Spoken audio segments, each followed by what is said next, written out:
তো আজকে আমরা দেখাবো যে এমপ্লয়মেন্ট ব্যাংক বা বেকার ভাতার ফর্ম আপনারা অনলাইন কীভাবে ফিল আপ করবেন, কী কী ডকুমেন্ট লাগবে, ফর্ম ফিল আপ করার পর সাবমিট করার পর সেই অ্যাকনলেজমেন্ট স্লিপ আপনারা কোথায় নিয়ে যাবেন, কোথায় জমা করতে হবে, তার সম্পূর্ণ বিস্তারিত কিন্তু এই ভিডিও দেখাবো। ফর্ম ফিল আপ করে দেখাবো কোন কোন ডকুমেন্ট লাগবে, ডকুমেন্টের সাইজ কী কী, কীভাবে আপলোড করতে হয়, তার সম্পূর্ণ বিস্তারিত কিন্তু টোটালি দেখাবো স্টেপ বাই স্টেপ। তো শুরু থেকে শেষ পর্যন্ত অবশ্যই দেখবেন। ভিডিওটি ভালো লাগলে অবশ্যই লাইক করবেন, চ্যানেলটিকে সাবস্ক্রাইব করে পাশে রাখা বেল আইকনটি প্রেস করে নোটিফিকেশন অল করে রাখবেন এইরকম নতুন নতুন ভিডিওর আপডেট সবার আগে পেতে। তো চলুন শুরু করি। তো ফার্স্ট আপনারা গুগলে গিয়ে সার্চ করবেন এমপ্লয়মেন্ট ব্যাংক wb.gov.in। তো সার্চ করলেই কিন্তু পশ্চিমবঙ্গ সরকারের যে অফিসিয়াল ওয়েবসাইট অর্থাৎ বেকার ভাতার যে অফিসিয়াল ওয়েবসাইট এমপ্লয়মেন্ট ব্যাংক, সেই ওয়েবসাইটে কিন্তু চলে আসবে। তো চলে আসার পর এখানে প্রথমে দেখবেন ওপরেই আছে লগ ইন, অর্থাৎ যারা প্রথমে একবার অ্যাপ্লাই করেছেন তারা কিন্তু লগ ইনে ক্লিক করলে পরে আপনার আইডি আর পাসওয়ার্ড দিয়ে কিন্তু আপনাদের যে অ্যাপ্লিকেশন স্ট্যাটাস সেটা কিন্তু দেখতে পারবেন। এবং দ্বিতীয়তে আছে নিউ এনরোলমেন্ট জব শেকার, অর্থাৎ যারা নতুন আবেদন করতে চাইছেন তারা কিন্তু এই সেকেন্ড যে অপশনটা নিউ এনরোলমেন্ট জব শেকার সেখানে ক্লিক করবেন। তো ক্লিক করার পরেই কিন্তু এখন কিছু টার্মস অ্যান্ড কন্ডিশন আছে এখানে।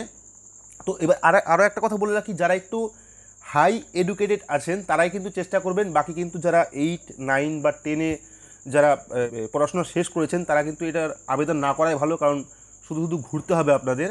কারণ সরকার কিন্তু চায় যে যারা হাই এডুকেটেড হয়ে বসে আছে, তারা যারা চাকরি পায়নি এখনও পর্যন্ত তাদের কিন্তু বেকার ভাতা দেওয়ার কথা। বাকি কিন্তু একটু লো লেভেলের যারা এডুকেটেড আছে তারা কিন্তু না অ্যাপ্লাই করাই ভালো।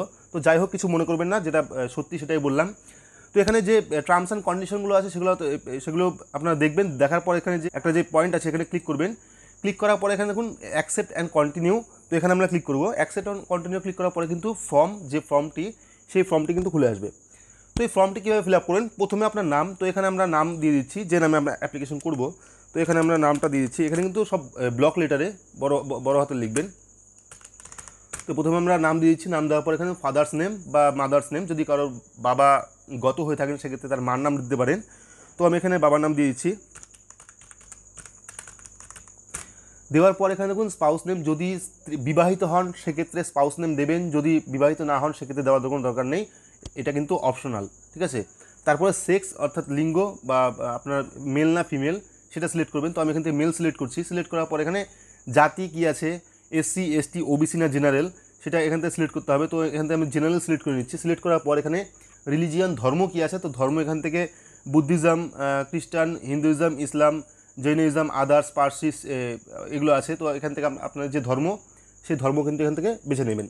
বেছে নেওয়ার পর এখানে ম্যারিটাল স্ট্যাটাস, তো এখানে বিবাহিত না অবিবাহিত সেটা কিন্তু আপনারা যদি বিবাহিত হন সেক্ষেত্রে ম্যারিড করবেন, যদি অবিবাহিত হন সেক্ষেত্রে আনম্যারিড, যদি ডিভোর্সি হন সেক্ষেত্রে ডিভোর্সি, যদি বিধবা হন সেক্ষেত্রে উইডো। তো আমি এখানে আনম্যারিড করেছি। করার পরে এখানে ডেট অফ বার্থ, তো আধার কার্ডে যে ডেট অফ বার্থ আছে সেই ডেট অফ বার্থ কিন্তু দেবেন এখানে, ঠিক আছে, আধার কার্ড বা ভোটার কার্ড। তো আমি এখান থেকে ডেট অফ বার্থটা দিয়েছি। তো ডেট অফ বার্থ দেওয়ার পরে এখানে দেখুন ফিজিক্যালি চ্যালেঞ্জের, যদি প্রতিবন্ধী হয়ে থাকেন সেক্ষেত্রে ইয়েস করবেন অথবা নো করবেন। যদি প্রাক্তন সৈনিক হয়ে থাকেন সেক্ষেত্রে কিন্তু আপনি ইয়েস করতে পারেন অথবা নো করতে পারেন, ঠিক আছে। তো এখানে পোস্টাল অ্যাড্রেস মানে আপনার যে আছে, অর্থাৎ আপনার যে ডাক অফিস আছে বা পোস্ট অফিস আছে সেই পোস্ট অফিসের অ্যাড্রেস কিন্তু দিতে হবে, বা আপনার বাড়ির যে ফুল অ্যাড্রেস সেই ফুল অ্যাড্রেস কিন্তু দিতে হবে। তো আমি এখানে ফুল অ্যাড্রেস যেটা আছে ভিলেজ অ্যান্ড পোস্ট অফিস দিয়ে দিচ্ছি, যেহেতু পোস্ট অফিসে বাই পোস্টের মাধ্যমে আসবে সেহেতু আমি ভিলেজ অ্যান্ড পোস্ট, ঠিক আছে, ভিলেজ অ্যান্ড পোস্ট দিয়ে আমার যে ঠিকানাটা আছে সেই ঠিকানাটা টোটালটা এখানে দিয়ে দিচ্ছি। তো দেওয়ার পরে এখানে দেখুন রাজ্য অটোমেটিক সিলেক্ট হয়ে গেছে। সিলেক্ট হওয়ার পর ডিস্ট্রিক্ট, তো ডিস্ট্রিক্ট আপনার জেলা কোনটা আছে তো জেলা এখান থেকে সার্চ করবেন, খুঁজে নেবেন। খুঁজে নেওয়ার পর এখানে বসিয়ে দেবেন। তো এখানে নদিয়া, তো নদিয়া এখানে দিয়ে দিলাম। দিয়ে দেওয়ার পর সাবডিভিশন, আপনার সাবডিভিশন কোথায় আছে, তো আমি রানাঘাট দিয়ে দিলাম সাবডিভিশন মহকুমা। দেওয়ার পর ব্লক বা মিউনিসিপ্যালিটি, আপনার ব্লক বা মিউনিসিপ্যালিটি কোথায় আছে সেই মিউনিসিপ্যালিটি বা ব্লক। যদি আপনি ব্লকে থাকেন, গ্রামে থাকেন সেক্ষেত্রে ব্লক সিলেক্ট করবেন, যদি মিউনিসিপ্যালিটি হন সেক্ষেত্রে মিউনিসিপ্যালিটি সিলেক্ট করবেন। তো আমি এখান থেকে শান্তিপুর ব্লক সিলেক্ট করছি। সিলেক্ট করার পর পিনকোড, তো আপনার এলাকার যে পিনকোডটা আছে সেই পিনকোডটা এখানে দিয়ে দেবেন। দিয়ে দেওয়ার পর এখানে দেখুন মোবাইল নাম্বার, যে মোবাইল নাম্বারটা বর্তমান খোলা আছে সেই মোবাইল নাম্বারটা দেবেন। তো আমি এখানে ফোন নাম্বারটা দিয়ে দিচ্ছি। ফোন নাম্বার দেওয়ার পর ইমেল অ্যাড্রেস, তো আমি এখানে ইমেল অ্যাড্রেসটা দিয়ে দিচ্ছি। তো ইমেল অ্যাড্রেস দেওয়ার পর ইমেল আর ফোন নাম্বার, কিন্তু ফোন নাম্বারটা কিন্তু অবশ্যই দিতে হবে, ইমেল অ্যাড্রেস না দিলেও চলবে।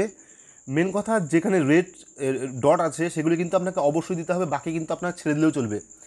ইমেলটা অপশনাল, ইমেলটা না দিলেও চলবে, কিন্তু ফোন নাম্বার আপনাকে অবশ্যই দিতে হবে। তো দেওয়ার পর এখানে দেখুন এডুকেশনাল ডিটেলস, তো শিক্ষাগত যোগ্যতা। এবার বলে রাখি যে এক্সাম পাস, তো এখানে আপনি কোন পর্যন্ত পড়াশোনা করেছেন, ঠিক আছে।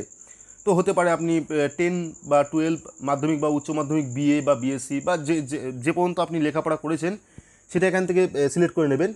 তো আমি যে কোনো একটা সিলেক্ট করে নিচ্ছি। সিলেক্ট করার পর এখানে দেখুন, তারপর দেখুন name of university and board council. তো আপনার যদি বোর্ড থাকে বা কাউন্সিল থাকে বা ইউনিভার্সিটি থাকে সেক্ষেত্রে আপনার ইউনিভার্সিটি এখান থেকে সিলেক্ট করে নেবেন। তো আমি এখান থেকে যে কোনো একটা সিলেক্ট করে নিচ্ছি শুধু দেখানোর জন্য আপনাদের। তো এখানে আমরা সিলেক্ট করে নিয়েছি। তো সিলেক্ট করার পর এখানে দেখুন সাবজেক্ট, তো কোন সাবজেক্ট নিয়ে আপনি পড়েছেন সেটা কিন্তু এখানে দিতে হবে। তো আমি এখান থেকে যে কোনো একটি আপনাদের দেখানোর জন্য যে কোনো একটি সাবজেক্ট এখান থেকে চুজ করছি। চুজ করার পর আমরা নিচের অপশনে যাব। তো এখান থেকে চুজ করলাম। চুজ করার পর এখানে দেখুন স্পেশালাইজেশন থাকলে দেবেন, না থাকলে দেওয়ার দরকার নেই। এটা মেন কথা হলো আপনি কোন বিষয়ে পড়েছেন, মার্কেটিং না ফিনান্স না মাল্টিপল, সেক্ষেত্রে আপনি লিখতে পারেন বা এটা ছেড়ে দিতে পারেন। ছেড়ে দেওয়ার পর ইয়ার অফ পাসিং, অর্থাৎ যে আপনি এক্সাম পাস করেছেন মাধ্যমিক বা উচ্চ মাধ্যমিক বা বিএ বা বিএসসি যাই হোক, সেই এডুকেশনটা আপনি কত সালে কমপ্লিট করেছেন বা সেই রেজাল্টটা আপনার কত সালে এসেছিলো বা সেই পরীক্ষাটা আপনি কত সালে দিয়েছিলেন। তো এখানে আমি 2009 করে দিচ্ছি। করে দেওয়ার পর এখানে মার্কস, তো আপনারা যে আপনার সার্টিফিকেট আছে বা এক্সাম যে রেজাল্ট আছে সেই রেজাল্টে দেখবেন আপনার কত পার্সেন্ট মার্কস আছে বা পরীক্ষায় আপনি যে এই জায়গায় যে এক্সাম পাস বা এই জায়গায় যে আপনি দিয়েছিলেন যে 10th পাস না 12 পাস না বিএ পাস, সেই অনুযায়ী আপনি যেটা সিলেক্ট করেছেন সেই অনুযায়ী আপনার মার্কস কত আছে, তো সেই মার্কসটা এখানে দিয়ে দেবেন। তো আমি এখানে আপাতত 65 দিয়েছি। দেওয়ার পর এখানে ল্যাঙ্গুয়েজ, তো ল্যাঙ্গুয়েজ আপনি কিন্তু এখানে অ্যাড করতে পারবেন। এখানে অ্যাডের একটা অপশন আছে। তো প্রথম আমরা দেখে নেব বাংলা। তো এখানে আমি বাংলা সিলেক্ট করছি। দেওয়ার পর এরপর দেখুন বাংলায় পড়তে পারি, হ্যাঁ এখানে পড়তে পারি, তো টিক করলাম। বাংলায় লিখতে পারি, সেক্ষেত্রে আমি টিক করলাম। বাংলায় বলতে পারি, সেক্ষেত্রে আমি টিক করলাম। এটা সবগুলো টিক করলাম। টিক করার পর যদি আপনি হিন্দি জানেন সেক্ষেত্রে আপনি হিন্দি এখান থেকে সিলেক্ট করতে পারেন। এই যে অ্যাড নিউ অপশন, সেই অ্যাড নিউ অপশনে ক্লিক করে এখান থেকে সিলেক্ট করবেন যে হিন্দি বা ইংলিশ যাই হোক। তো এখানে আমি হিন্দি সিলেক্ট করলাম। হিন্দিতে লিখতে পারি, ইয়েস করলাম। রাইট করতে পারি, ইয়েস করলাম। বলতে পারি, ইয়েস করলাম। এই লাস্টটাও ইউজ করলাম। তো এখান থেকে আপনারা যদি আরও কোনো ভাষা জেনে থাকেন সেক্ষেত্রে কিন্তু এখানে অ্যাড নিউ অপশনে ক্লিক করে আপনার ভাষা অ্যাড করতে পারেন। তো অ্যাড করার পর এখানে দেখুন শারীরিক পরিমাপ। এবার এখানে কিন্তু একটা ব্যাপার আছে, প্রথমে আপনার হাইটটা আসবে। আপনার হাইট কত সেটা কিন্তু সেন্টিমিটারে আসবে, ঠিক আছে। আপনার হাইটটা কিন্তু সেন্টিমিটারে আসবে। তো আপনারা যখন ফিতে দিয়ে মাপবেন আপনার হাইটটা, ধরুন আপনার হাইট 5 ফুট 10, ঠিক আছে। যখন ফিতে দিয়ে মাপবেন তখন কিন্তু সেখানে সেন্টিমিটার চলে আসবে। সেই হিসাবে হতে পারে 110 সেন্টিমিটার বা 120 সেন্টিমিটার। সেক্ষেত্রে সেই সেন্টিমিটারটা ফুট নয়, সেন্টিমিটারটা এখানে দিয়ে দেবেন। সেন্টিমিটার দেওয়ার পর ওয়েট, ঠিক আছে, ওয়েট কত আছে আপনার, তো ওয়েটটা কেজিতে দিয়ে দেবেন। আপনার যে ওয়েটটা আছে সেই ওয়েটটা এখানে দিয়ে দেবেন। দিয়ে দেওয়ার পর এখানে ছাতি বা চেস্ট, বুকের মাপটা কত আছে, তো বুকের মাপটাও কিন্তু সিএম অর্থাৎ সেন্টিমিটারে দিতে হবে। সেক্ষেত্রে হতে পারে 80 সেন্টিমিটার বা 34, 32, 28 এরকম হতে পারে।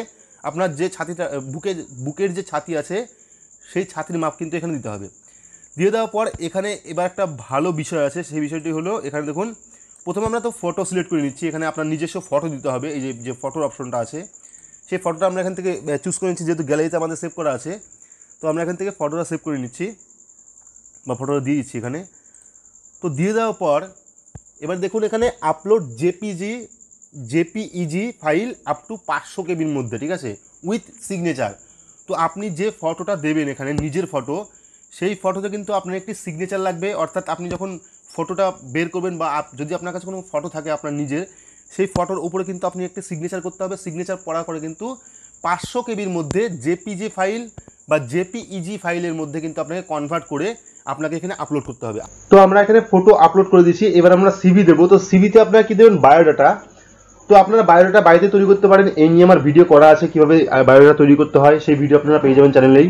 বা আপনারা চাইলে আপনার অ্যাডমিটও কিন্তু দিতে পারেন। আমি একটা এর আগে যখন আমি অ্যাপ্লাই করেছিলাম একজনের নামে, সেক্ষেত্রে আমি অ্যাডমিট আপলোড করেছিলাম, সেক্ষেত্রে কিন্তু সেটা সাকসেসফুল হয়েছিল। সেক্ষেত্রে আপনি বায়োডাটা দিতে পারেন বা আপনার অ্যাডমিটও দিতে পারেন। তো এখানে একটা ব্যাপার আছে কিন্তু, এই সিভি যখন আপলোড করবেন সেই সিভিটা কিন্তু বা আপনার যে বায়োডাটা সেই বায়োডাটা কিন্তু ডকুমেন্ট ফাইলে কনভার্ট করতে হবে 200 কেবির মধ্যে। তো এইবার এই ব্যাপারটা কিন্তু অনেকের গুলিয়ে যায় যে ডকুমেন্ট ফাইল আমরা কিভাবে কনভার্ট করব। তো যদি আপনারা কম্পিউটার বা ল্যাপটপ ইউজ করেন সেক্ষেত্রে আপনার মাইক্রোসফট এক্সেল বা মাইক্রোসফট ওয়ার্ড থাকবে। তো সেখান থেকে আপনারা মাইক্রোসফট এক্সেল বা ওয়ার্ড আপনারা এখান থেকে বের করতে পারেন। তো আমি এখান থেকে ওয়ার্ডটা ব্যবহার করছি, মাইক্রোসফট ওয়ার্ড। তো ওয়ার্ড করার পর এখানে ল্যান্ডস্কেপ করার পর একটা যে আমাদের যে সিভি আছে বা যে বায়োডাটা আছে আপনাদের দেখানোর জন্য আমি একটা বায়োডাটা দেখাচ্ছি এখানে। তো এখানে আমরা আপলোড করবো একটা পিকচার। তো এখানে যে সিভিটা আছে সেই সিভিটা আমরা এখান থেকে আপলোড করব। তো এখানে আমি একটা ডাউনলোড করেছি সিভিটা, এটা আমার নিজস্ব সিভি নয় বা নিজস্ব আমার বায়োডাটা নয়, এটা আমি আপলোড গুগল থেকে ডাউনলোড করেছি। সেক্ষেত্রে আপনারা নিজেরটাই ইউজ করবেন শুধুমাত্র দেখানোর জন্য আপনাদের। তো এই যে সিভিটা আছে সেটা আমরা এখানে করে দিলাম। এবার এটাকে আমরা সেভ করে দেবো। তো এখানে সেভ করলে কিন্তু এটাই ডকুমেন্ট ফাইল হবে বা যে ফাইলটা লাগে সেই ফাইলটা কিন্তু হবে। আদার্স কিন্তু নর্মালি যদি আপনারা নর্মাল ফাইল এখানে দিতে চান সেক্ষেত্রে কিন্তু কোনোভাবেই নেবে না, সেক্ষেত্রে আপনি কোনোভাবে কিন্তু আপলোড করতে পারবেন না। এই ফাইলটা শুধুমাত্র কিন্তু ডকুমেন্ট ফাইলেই আপলোড হবে, ঠিক আছে। তো আমি এটাকে এখান থেকে সেভ করে নিচ্ছি। সেভ করে নেওয়ার পর এটা ডকুমেন্ট হিসেবে সেভ হয়ে গেল। এবার আমরা ডকুমেন্ট 1 বা আমি এখানে সিভি করে দিচ্ছি। সিভি করার পর এখানে আমরা ডেস্কটপে করে নিচ্ছি যাতে সুবিধা হয় আমাদের।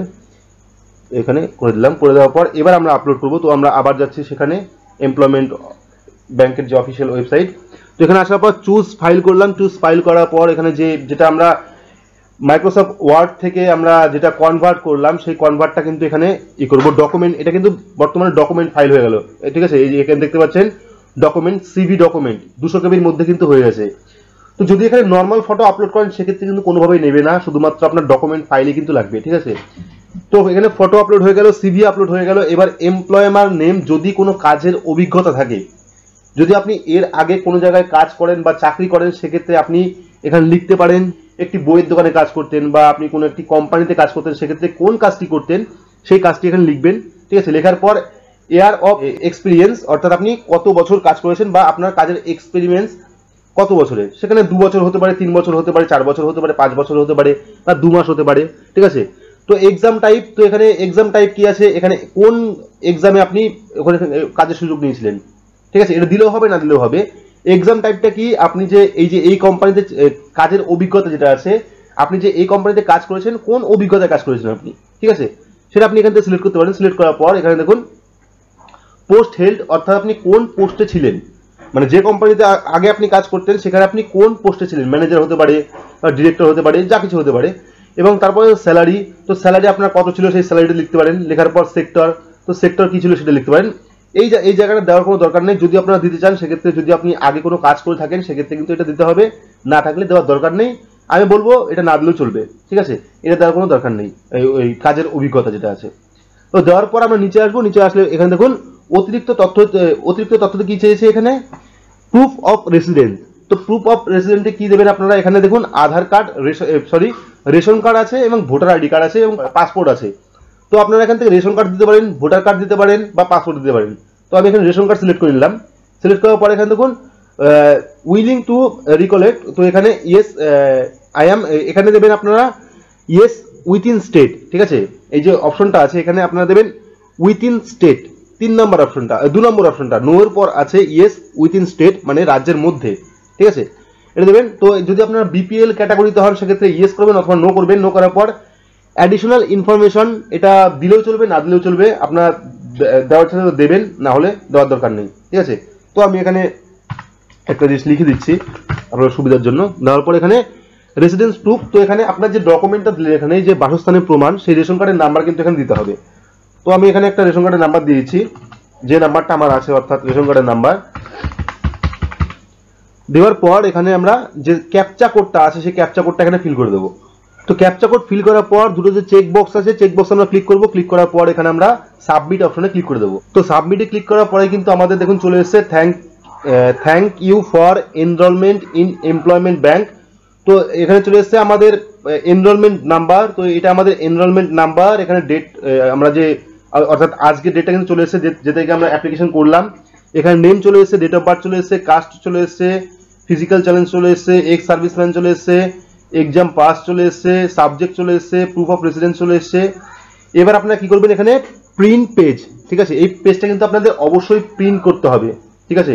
প্রিন্ট না করলে কিন্তু আপনারা কোনোভাবেই যে এই পেজটা যে প্রিন্ট করবেন, প্রিন্ট করার পরে কিন্তু আপনার এলাকায় বা আপনার জেলায় যেখানে এক্সচেঞ্জ অফিস আছে সেই এক্সচেঞ্জ অফিসে কিন্তু আপনাকে এই প্রিন্ট আউটটা নিয়ে যেতে হবে, ঠিক আছে।